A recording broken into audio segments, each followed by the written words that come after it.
ಶಿಶು ವಿಹಾರಕ್ಕೆ ಹೋಗೋ ಮಕ್ಕಳನ್ನ ಕೇಳಿದ್ರು ಇಲ್ಲಿ ನಡೀತಾ ಇದ್ದದ್ದು ಮೋಸ ಅಂತಾರೆ. ಆದ್ರೆ ಇದರ ಉಸ್ತುವಾರಿಗೆ ಅಂತಾನೆ ಸರ್ಕಾರದಿಂದ ಸಂಬಳ ತಗೊಳ್ಳೋರು ನಮಗೇನು ಗೊತ್ತಿಲ್ಲ ಅಂತ ಇನ್ನೊಬ್ಬರ ಮೇಲೆ ತಪ್ಪು ಎತ್ತಿ ಹಾಕೋ ಪ್ರಯತ್ನ ಮಾಡ್ತಾರೆ. ಅದು ಈ ಕಾರ್ಯಾಚರಣೆಯ ವ್ಯಂಗ್ಯವೂ ಹೌದು. ಕಟ್ಟಡದ ಒಂದು ಹಂತದ ಪರಿಶೀಲನೆ ಮುಗಿದಾದ ಮೇಲೆ ಪಾಯದಲ್ಲಿ ತೆಗೆದ ಪೇಡುಗಲ್ಲುಗಳನ್ನ ಸಿಮೆಂಟಿನ ಪೀಸುಗಳನ್ನ ತೆಗೆದುಕೊಂಡು ಹೋಗಿ ಪರೀಕ್ಷೆ ಮಾಡಲಾಯಿತು. ಅದನ್ನ ಮಾಡೋಕೆ ದೊಡ್ಡ ದೊಡ್ಡ ಟೆಕ್ನಾಲಜಿ ಏನೂ ಬೇಕಿಲ್ಲ. ಫುಟಿಂಗ್ನ ತಳಪಾಯದಲ್ಲಿ ಒಂದೇ ಒಂದು ಕಬ್ಬಿಣದ ಪೀಸನ್ನು ಬಳಸಿರಲಿಲ್ಲ. ಅದು ಕಣ್ಣಿಗೆ ಕಾಣುತ್ತಿತ್ತು. ಇನ್ನೂ ಸಿಮೆಂಟಿನ ಪೀಸ್ನಲ್ಲಿ ಗಟ್ಟಿತನವೇ ಇರಲಿಲ್ಲ.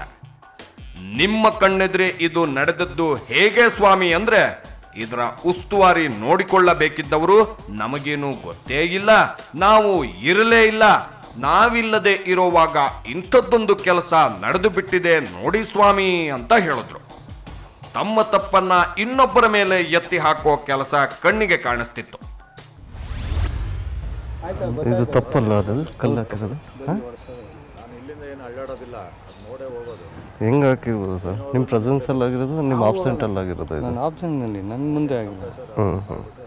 ನನ್ನ ಮುಂದೆ ಆಗಿದೆ, ಯಾರು ಅಲೋ ಮಾತಾಡೋದು. ನಿಮ್ಮ ರಂಗನಾಥ್ ಇದ್ರಲ್ಲ, ಚೆಕ್ ಮಾಡ್ತಾ ಇದ್ದಾರೆ. ದಿಸ್ ಇಸ್ ಇಲಿಗಲ್, ಅಕ್ರಮವಾಗಿ ಮಾಡಿರೋಂಥದ್ದು ಇದು.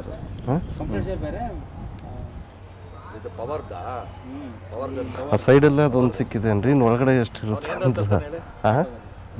ಇರ್ಬೋದು.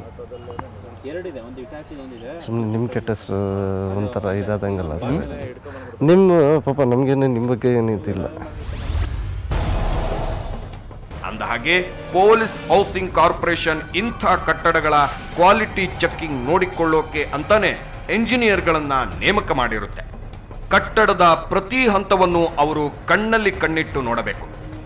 ದುಡ್ಡಿನಾಸೆಗೆ ಕಾಂಟ್ರಾಕ್ಟರ್ಗಳು, ಕಾರ್ಮಿಕರು ತಪ್ಪು ಮಾಡಿದ್ರೆ ಬಲಿಯಾಗೋದು ಸಾವಿರಾರು ಪ್ರಾಣ. ಆದರೆ ಅದಕ್ಕಾಗಿಯೇ ಸಂಬಳ ತೆಗೆದುಕೊಳ್ಳೋ ಇವರು ಮಾತ್ರ ತಮ್ಮದೇನು ತಪ್ಪೇ ಇಲ್ಲ ಅಂತ ವಾದ ಮಾಡ್ತಿದ್ರು.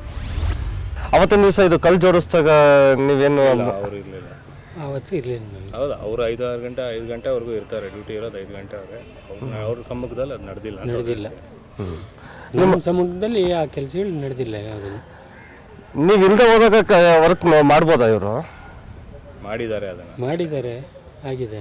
ಅದು ಅವತ್ತಿನ ದಿವಸನೇ ನೀವು ಅದನ್ನ ಈ ರೀತಿ ಏನಕ್ಕೆ ಮಾಡಿದ್ರಿ, ನಮ್ಮ ಸಮ್ಮುಖದಲ್ಲಿ ಮಾಡ್ದಲ್ಲ, ಯಾಕೆ ಈ ರೀತಿ ಮಾಡಿದ್ದೀರಾ ಅಂತ ಅವತ್ತಿನ ದಿವಸ ನೀವು ಕೇಳ್ಬೋದಾಗಿತ್ತಲ್ಲ ಮೂರ್ತಿಯವರ? ಅಂತ ನಮ್ಗೇನು ಇದನ್ನ ಯಾರು ಕನಸು ಬೆಳೀತಾರ ಅನ್ಕೊಳ್ಳೋದು ಗೊತ್ತಿಲ್ಲ. ಮತ್ತೆ ಸಿವಿಲ್ ಇಂಜಿನಿಯರ್ಸ್ ಮಾಡಿರೋ ಕೆಲಸ, ಸಿವಿಲ್ ಇಂಜಿನಿಯರ್ಸ್ ಅಲ್ಲಿ ಅವ್ನು ಮಾಡಿರೋ ಅವರು ಕ್ವಾಲಿಫೈಡ್ ಪರ್ಸನ್ಸ್, ಎಲ್ಲ ಕ್ವಾಲಿಫೈಡ್ ಪರ್ಸನ್ಸ್. ಸಿವಿಲ್ ಇಂಜಿನಿಯರ್ ಇವರು ಇದಾರಲ್ಲ, ಕಾಂಟ್ರಾಕ್ಟರ್, ಸಬ್ ಕಾಂಟ್ರಾಕ್ಟರ್, ಅವ್ರು ಯಾರಿದ್ದಾರೆ ಪರ್ಸನ್ಸ್. ದಿನೇಶ್ ಅವರು ಅವರು ಕ್ವಾಲಿಫೈಡ್ ಕಾಂಟ್ರಾಕ್ಟರ್ಸ್. ಇವರು ಅಲ್ಲಿರೋ ಅವ್ರ ಕಡೆ ಸಬ್ ಇದು ಮಾಡಿರೋ ಅವ್ರು ಕ್ವಾಲಿಫೈಡ್, ಎಲ್ಲ ಕ್ವಾಲಿಫೈಡ್ ನಾಲೆಡ್ಜ್ ಇರೋರೆ. ನಾವು ಯಾರು ಅನ್ಎಜುಕೇಟೆಡ್ ತರ ಅವ್ರನ್ನ ಎಕ್ಸ್ಪೆಕ್ಟ್ ಮಾಡೋಕ್ಕಾಗಲ್ಲ. ಅನ್ಎಜುಕೇಟೆಡ್ ತರ ಅವ್ರನ್ನ ನಾವು ಇದು ಮಾಡೋಕ್ಕಾಗಲ್ಲ, ಟ್ರೀಟ್ ಮಾಡೋಕ್ಕಾಗಲ್ಲ. ಆದರೆ ನಿಮ್ಮ ನಂಬಿಕೆಗೆ ದ್ರೋಹ ಆಗಿದೆಯಾ ಇಲ್ಲಿ? ಖಂಡಿತವಾಗ್ಲಿ ಮುಂದೆ ಇದೆ ಅಲ್ಲ.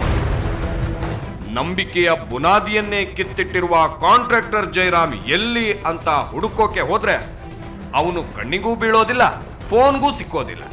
ಈ ಕಾರ್ಯಾಚರಣೆ ನಡೆಸಿದಾಗ ನ್ಯಾಯಮೂರ್ತಿಯಾಗಿದ್ದವರು ಸಂತೋಷ್ ಹೆಗಡೆ. ಅದಾದ ಮೇಲೆ ಹಲವು ದಿನಗಳವರೆಗೆ ಆ ಕಾಂಟ್ರಾಕ್ಟರ್ ಅನ್ನ ಸಂಪರ್ಕಿಸೋದಕ್ಕೆ ಪ್ರಯತ್ನ ಮಾಡಿದ್ರು ಆತ ಸಿಕ್ಕಿಲ್ಲ. ಅಂದ ಹಾಗೆ ಕಟ್ಟಡದ ಕಾಮಗಾರಿ ಸರಿಯಿಲ್ಲ ಅನ್ನೋದನ್ನ ಕಾಮಗಾರಿ ಪೂರ್ಣಗೊಳ್ಳೋಕ್ಕೂ ಮೊದಲೇ ಪತ್ತೆ ಹಚ್ಚಿದ್ದು ಇದೇ ಮೊದಲು. ಲೋಕಾಯುಕ್ತ ಎಂಜಿನಿಯರ್ಗೂ ಇದು ಹೊಸದು. ಈ ಥರನೂ ಕಟ್ಟಡ ಕಟ್ಟಬಹುದು ಅನ್ನೋದು ಗೊತ್ತಾಗಿ ಪರಿಶೀಲನೆಗೆ ಬಂದಿದ್ದ ಲೋಕಾಯುಕ್ತ ಅಸಿಸ್ಟೆಂಟ್ ಎಂಜಿನಿಯರ್ ನಂಜಪ್ಪನವರು ಕೂಡ ಬೆಚ್ಚಿ ಬಿದ್ದಿದ್ರು. ಫುಟ್ಟಿಂಗ್ ಒಳಗಡೆ ಕಲ್ಲುಗಳು ಜೋಡಿಸಿರೋದು ಇದು ಒಂದು ಫಸ್ಟ್ ಟೈಮ್ ನೋಡಿದ್ವಿ. ಇದೇ ಫಸ್ಟ್ ಟೈಮ್? ಹೌದು, ಫಸ್ಟ್ ಟೈಮ್. ಅಂದರೆ ಜಗತ್ತಿನ 8ನೇ ಅದ್ಭುತ. ಅದು ಗೊತ್ತಿಲ್ಲ, ಇನ್ನು ಏನೇನೋ ಅದ್ಭುತ ಇದೆ ಒಳಗಡೆ, ಅದ್ಭುತನೋ ಏನೋ. ಒಟ್ಟಿನಲ್ಲಿ this is against the engineering practice. ಒಂದು ಪಕ್ಕ ಒಂದು ಜೋಡಣೆ ಮಾಡಿದೆ, ಕಾಂಕ್ರೀಟ್ ಹಾಕಿಲ್ಲ, ಬರೀ ಕಾಂಕ್ರೀಟ್ ಒಳಗಡೆ ಎಂಬೇಡ್ ಆಗಿದೆ. Everything is embedded in the. ಒಂದು ಪಕ್ಕ ಒಂದು ಈ ಪೇಡುಗಲ್ಲುಗಳನ್ನ ಜೋಡಿಸಿರೋದು ಕಂಡು ಬರ್ತಾ ಇದೆ, ತುಂಬ ದೊಡ್ಡ ದೊಡ್ಡ ಕಲ್ಲುಗಳು. ಹೌದು. ಲೋಹಿತ್ ಕೊಟ್ಟಿದ್ದ ಕಂಪ್ಲೇಂಟ್ ಪ್ರೂವ್ ಆಗಿತ್ತು. ಇನ್ನು ಆಗಬೇಕಿರೋದು ಸತ್ಯ ಶೋಧನೆ. ಉಳಿದ ಫುಟಿಂಗ್ಗಳು ಭದ್ರವಾಗಿವೆಯೋ ಇಲ್ಲವೋ ಎನ್ನುವುದನ್ನ ಲೋಕಾಯುಕ್ತ ಎಂಜಿನಿಯರ್ಗಳೇ ಪರೀಕ್ಷಿಸ್ತಾರೆ. ಇವರು ಕಟ್ಟೋಕೆ ಹೊರಟಿದ್ದದ್ದು ಟ್ರಾಫಿಕ್ ಪೊಲೀಸರ ತರಬೇತಿ ಕೇಂದ್ರ. ಪೊಲೀಸರ ಕಟ್ಟಡದ ಕಥೆಯೇ ಹೀಗಾದ್ರೆ ಮಿಕ್ಕ ಕಾಮಗಾರಿಗಳ ಕಥೆ ಏನು? ಇಂಜಿನಿಯರ್ ಸಾಹೇಬ್ರೆ, ಇಂಥದ್ದೆಲ್ಲಾದ್ರೂ ನೋಡಿದ್ದೀರಾ ಅಂದ್ರೆ ಅವರು ನಕ್ಕು ಬಿಟ್ರು. ಅವರ 35 ವರ್ಷದ ಸರ್ವಿಸ್ನಲ್ಲಿ ಇಂಥದ್ದೊಂದು ಭಯಂಕರ ಕಾಮಗಾರಿಯನ್ನ ನೋಡಿದ್ದು ಅವರಿಗೂ ಹೊಸದು. ಸ್ಟೀಲು ಮಿಸ್ಸಿಂಗ್ ಇದೆ, ಗೊತ್ತಾಯ್ತಾ? ಮತ್ತು ಕಂಪ್ರೆಷನ್ ಝೋನಲ್ಲಿ ಕಲ್ಲಿದೆ ಅಥವಾ ಟೆನ್ಷನ್ ಝೋನಲ್ಲಿ ಕಲ್ಲಿದೆ. That cannot come embedded inside the concrete ಅನ್ನೋದು ಒಂದು ಅವರು ಆಪಾದನೆ ಮಾಡಿದ್ದು ಸಾಬೀತಾಗಿದೆ. ಬಟ್ ಇದು ನೋಡಿದಾಗ ಮೊದಲು ಬೇರೆ ನೋಡ್ದಂಗೆ ಇದು ನಿಮ್ಗೆ ಕಾಣಿಸ್ತಾ ಇತ್ತು. ಇದು ಓಪನ್ ಮಾಡೋರ್ಗೂ ಕಾಣೋದಿಲ್ವಲ್ಲ. It is embedded. The truth is hidden. Now it is exposed. But ಇವಾಗ ನಿಮಗೆ ಬೇರೆದ್ರ ಬಗ್ಗೆ ನಿಮಗೆ ಅನುಮಾನ ಬಂದೇ ಬರ್ತದೆ. ಅನುಮಾನ ಬಂದೇ ಬರ್ತದೆ. ಸತ್ಯ ಯಾವತ್ತು ಒಂದೇ, ಸುಳ್ಳು ಸಾವಿರ ಅಂತ ನಾನು ಯಾವಾಗಲೂ ಎಲ್ಲ ಕಡೆ ಹೇಳ್ತೀನಿ. ಸೊ ಸತ್ಯ, truth prevails against all odds ಇಲ್ತದೆ. ಇದಾದ ಮೇಲೆ ಕಟ್ಟಡದ ಉಳಿದ ಫುಟಿಂಗ್ಗಳನ್ನು ಪರಿಶೀಲಿಸುವಂತೆ ಲೋಕಾಯುಕ್ತರು ಆದೇಶ ಕೊಟ್ಟಿದ್ದಾಗಿದೆ.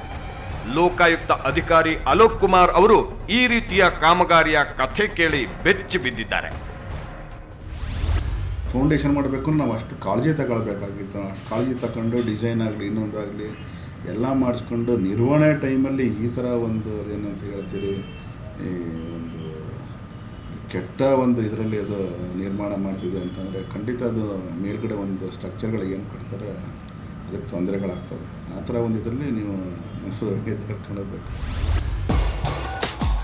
ಇಷ್ಟೆಲ್ಲ ಆದಮೇಲೆ ಈ ವಿಷಯ ಕರ್ನಾಟಕ ಹೌಸಿಂಗ್ ಬೋರ್ಡ್ ಕಾರ್ಪೊರೇಷನ್ ಗಮನಕ್ಕೂ ಬಂದಿದೆ. ಸದ್ಯಕ್ಕೆ ಕೆಲಸಕ್ಕೆ ಬ್ರೇಕ್ ಬಿದ್ದಿದೆ. ಕಟ್ಟಡದ ಎಲ್ಲಾ ಸ್ತಂಭಗಳನ್ನು ಪರಿಶೀಲಿಸಿ ರಿಪೋರ್ಟ್ ಕೊಡೋಕೆ ಇಲಾಖೆ ಸೂಚನೆ ಕೊಟ್ಟಿದೆ. ಈ ಕಳಪೆ ಕಾರ್ಯ ಬಗ್ಗೆ ಸಂಪೂರ್ಣವಾದ ಮಾಹಿತಿಯನ್ನು ಮತ್ತು ಸಂಪೂರ್ಣವಾದ ತನಿಖೆಯನ್ನು ನಾವು ಈಗ ಮಾಡಿಸ್ತಾ ಇದ್ದೇವೆ. ಈ ತನಿಖೆ ಮುಗಿದ ನಂತರ ಇದಕ್ಕೆ ಕಾರಣಕರ್ತರು ಯಾರು, ಇದರ ಹಿಂದೆ ಯಾವ ಶಕ್ತಿಗಳಿರಬಹುದು, ಯಾವ ರೀತಿ ಇದನ್ನು ಮಾಡಿದ್ದಾರೆ, ಯಾವ ಕಾರಣಕ್ಕೆ ಮಾಡಿದ್ದಾರೆ ಅನ್ನೋ ವಿಷಯವನ್ನು ನಾವು ಪತ್ತೆ ಹಚ್ಚಿದ ಮೇಲೆ ಸೂಕ್ತ ಕ್ರಮ ಮತ್ತು ಕಠಿಣವಾದ ಕ್ರಮವನ್ನು ತಗೊಳ್ಳೋಕ್ಕೆ ನಾವು ಮುಂದೆ ಹೋಗ್ತೀವಿ. ನಾವು ಈಗಾಗಲೇ ಟಾರ್ ಸ್ಟೀಲ್ ಅಂತ ಹೇಳಿ ಒಂದು ದೊಡ್ಡ ಸಂಸ್ಥೆ ಇದೆ.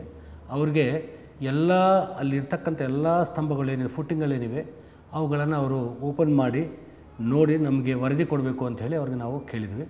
ಅವರು ಪ್ರತಿಯೊಂದು ಕೂಡ ಓಪನ್ ಮಾಡಿ ಅದರೊಳಗೆ ಏನಾದರೂ ಇಂಥದ್ದು ನಡೆದಿದೆಯಾ ಅನ್ನೋದು ಪತ್ತೆ ಹಚ್ಚಿ ನಮಗೆ ಅವರು ವರದಿ ಕೊಡ್ತಾರೆ.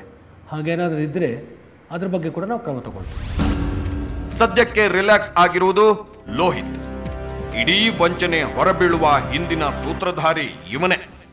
ಈತ ಈ ಸುದ್ದಿಯನ್ನ ನಮ್ಮ ಬಳಿಗೆ ತಂದಾಗ ನಾವು ಇದು ಅಷ್ಟು ದೊಡ್ಡದೇನೋ ಆಗಿರ್ಲಿಕ್ಕಿಲ್ಲ ಅಂದ್ಕೊಂಡಿದ್ವು.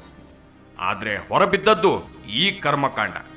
ಪೊಲೀಸರೇ ಹುಷಾರಾಗಿರಿ, ನಿಮ್ಮದೇ ಕಟ್ಟಡದಲ್ಲಿ ಇಷ್ಟೆಲ್ಲ ಗೋಲ್ಮಾಲ್ ನಡೆದಿದೆ. ನೀವು ತರಬೇತಿ ಪಡೆಯೋವಾಗ್ಲೋ ಯಾವುದಾದ್ರೂ ಕಾರ್ಯಕ್ರಮ ಮಾಡೋವಾಗ್ಲೋ ಕಟ್ಟಡ ಕುಸಿದು ಬಿದ್ರೆ ನಿಮ್ಮ ಪ್ರಾಣ ಉಳಿಯಲ್ಲ. ಸಾಯಿಸೋಕೆ ಭೂಕಂಪನೇ ಆಗಬೇಕಾ? ಇಂಥವನೊಬ್ಬ ಕಾಂಟ್ರಾಕ್ಟರ್ ಇದ್ರೆ ಸಾಕು.